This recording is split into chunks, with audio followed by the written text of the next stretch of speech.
I think about them, but I don't, really go and look at them a lot.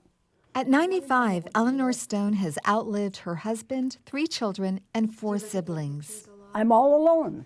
I don't have anybody. That reality prompted the retired school cafeteria worker to move a roommate into her San Diego home in 2013.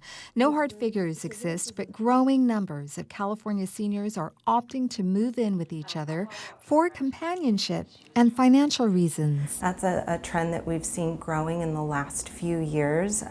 Seniors who have lived in apartment buildings for decades and the rents keep going up, they're on fixed incomes, so there's no way for them to make up that difference. ANYA DELACRUZ, Associate Director of Elder Help, which matched up Stone with a roommate, says California's affordable housing crisis is straining the elderly's finances to a point where living alone is a luxury. Rent, combined with events that tend to happen as people grow older, can be overwhelming. It could be that they're recently widowed. It could be that they were sick, and they've spent a lot of money on their medical care. They've wiped out their savings. So it's really those life events. I think we hear a lot of times, I never thought that I would be in this position. I don't know what affordable housing is. I don't know what Section 8 is. This is the first time that I've ever had to think about that in my life. And I don't know what to do. I'm scared. It's looking like I might be homeless.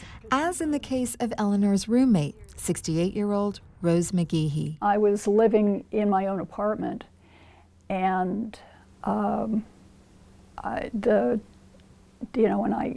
hadn't been able to find work, and the money was just going, and I knew I wasn't going to make the next month's rent.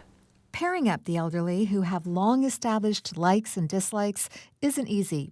Elder Help reports the average time their pairings last is 3 years. McGeehee and Stone credit their 6 years together to space, Stone first. We get along good. I mean, she does her thing, and I do my thing, and my cat does her thing. McGeehee likes that Stone doesn't, in her words, crowd her too much. I am an introvert, and strongly an introvert. And for us, we build energy by being alone. When we go out and we're in groups of people, then our energy feeds off. And I get frantic.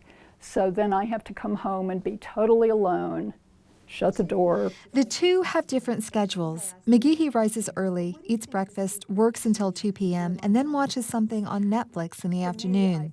Stone wakes up at 8:30 a.m., grabs a coffee and the newspaper. First I read the sports section, then I read Dear Abby, then the Jumble. Then Stone has breakfast. She also likes to try out new recipes in the afternoon, but the roommates don't cook together. Eleanor's a wonderful cook, but she's not gluten-free. McGeehee, who used to work in IT, helps Stone with computer questions and takes her to doctor's appointments. And I know I can count on her. McGeehee says she likes living with Eleanor. If I feel like interacting, there's somebody to talk to, because I think if I lived alone, I may never see anybody else.